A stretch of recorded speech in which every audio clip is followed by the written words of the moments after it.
Welcome back to Super Chocobo World, the pixelated universe designed around the completion of the collection log. Thanks to the help of tedious's generate task spreadsheets, each level is completely random and increases in difficulty as I progress forward through each stage. Previously on Super Chocobo World, I went and acquired some new boots from Barbarian Assault, then quickly went on to obtain my second unique from the Gnome restaurant, the Grand Seed Pods. Lastly, I defied the odds and picked up some new hard clue uniques, followed by the random ranger's tunic from an elite clue from Skatizo. Last episode may have taken it easy on the hardcore status, but that won't last for long as I venture deep into the wilderness to take on a new boss of the series, the Chaos Fanatic.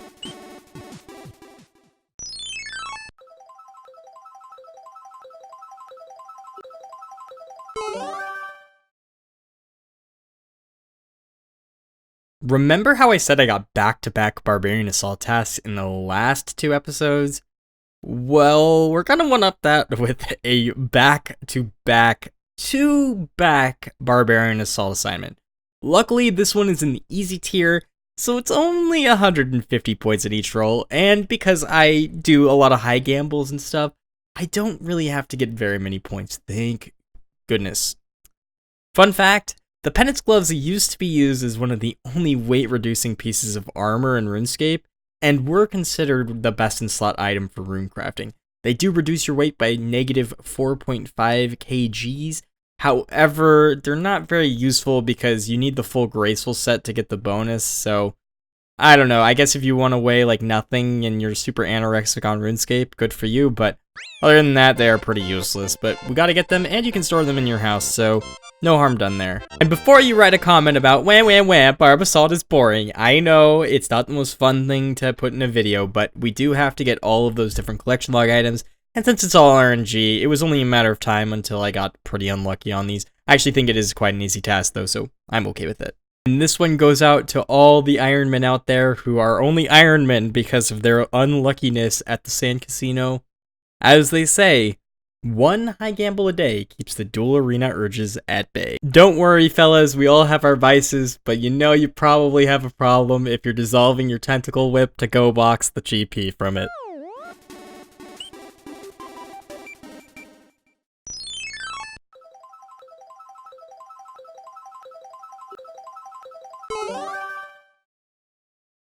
I'm not too sure how I want to do these trouble brewing assignments in the long run. I actually don't mind the trouble brewing minigame because it's actually very quick with the boost method, which you can get up to 1200 pieces of 8 per hour, and that calculates out to one naval set in approximately 2 hours of gameplay, which is not bad at all. Of course, for all of the pieces of 8 that are in my inventory currently, I did not do this. I did this actually at 300 per hour, and I just AFK'd it whenever Kate got one of these assignments, so that I would have it in the long run for this, because I knew that this would actually take a long time if I was doing it normally. There is something I wanted to run by you guys. I'm thinking of maybe the next time I'm assigned a naval set, to just go ahead and grind out all of the naval sets, so that I don't get this assignment over and over and make it monotonous, kind of like Barb Assault. Let me know what you think in the comments. I know that this will eventually mean that I'll run out of medium tasks, but I know it can be a little bit boring, and especially the truth is, like, the actual minigame itself is very bland because you don't actually play against other players. You're just kind of there by yourself waiting 3 minutes per game, and it's pretty boring.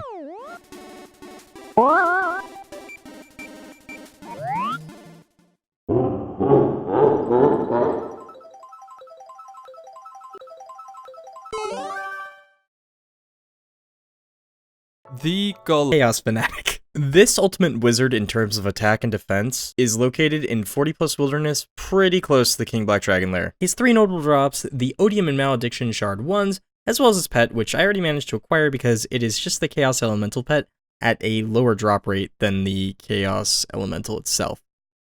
As with every wilderness task on Hardcore Ironman, the PKers are what you're mainly worried about. This boss in particular is not very dangerous at all, with the exception of if your mage prayer is off, then you'll die pretty fast. You do have to dodge some mechanics, which I'll get into momentarily, but it's not really too much to worry about.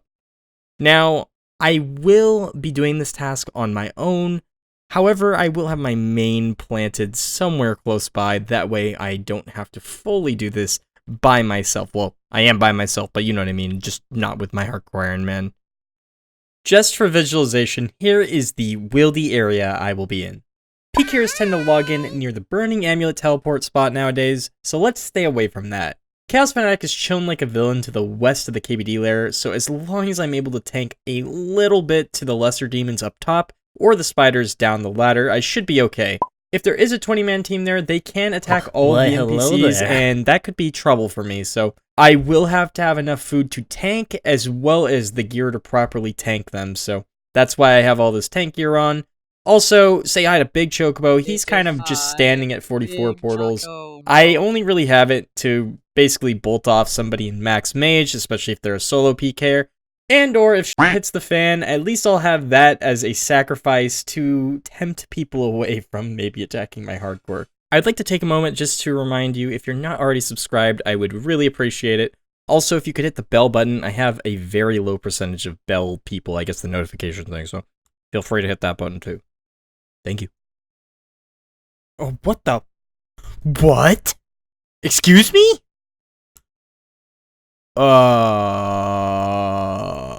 That's unexpected. I have to look up what the drop rate of that is. That's probably really rare. Getting the shield left half wasn't as rare as I thought, but I would like to point out I have also been getting split bark pieces, and to give you an idea of how long it took me to get a split bark top and bottom, it was about 12 hours of doing the Shades of Morton minigame, so if you are an Ironman, I would recommend going this route for that stuff. Of course, if you're an Ultimate or a Hardcore, maybe not the best way to do it, but it really saves a lot of time. I will admit, because I wasn't running into any PKers or anything, I was a little bit cocky, especially on my first trip.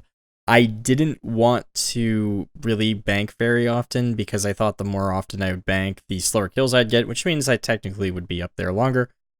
Obviously, having this little restores, if I ran into a real team, I would instantly die. Restores are just as important as brews, actually. You want to make sure that your magic level never dips too low because of the reduction from brews. Your magic level does affect your overall defense against magical attacks. Therefore, if you're one mage and some guy in complete max with barrage and everything is attacking you, you will get absolutely demolished even if you're praying mage, so you always have to be wary of that. Never let your supplies dip too low. In terms of running into PKers, this was a very uneventful task. I did not really see too many people at all. I only really ran into people running to the bone altar, and that was about it, and it was pretty much the same guy the entire time I was here. I would say I was getting around 40 kills an hour. That includes the time banking, so this was not very long of a task at all in terms of actually how long I expected it to take. Also, I finally managed to acquire a duplicate ancient staff, so now I have a placeholder for that. We're done! We're done! Yes! Oh, that's the one I wanted to! Yes! Wow, only 70 kills, exactly 70, but this is the shield I wanted. Yes, yes, yes! Oh! Hell yeah! Wow, only 70, that's very lucky. Shout out to my own main for protecting me, but hell yes, we're done. And here is the collection log for the Chaos Fanatic. It's pretty nuts that the pet Chaos Elemental, of course, it shares over, so I only need the Odium Shard 1 to completely finish that off. Pretty amazing. I'm so glad I also got an Ancient Staff, and as I mentioned before, the Malediction Shard 1 is the one I was looking for. The Odium Shards have absolutely no use to me because I have a Twisted Buckler. Very, very happy to get this done.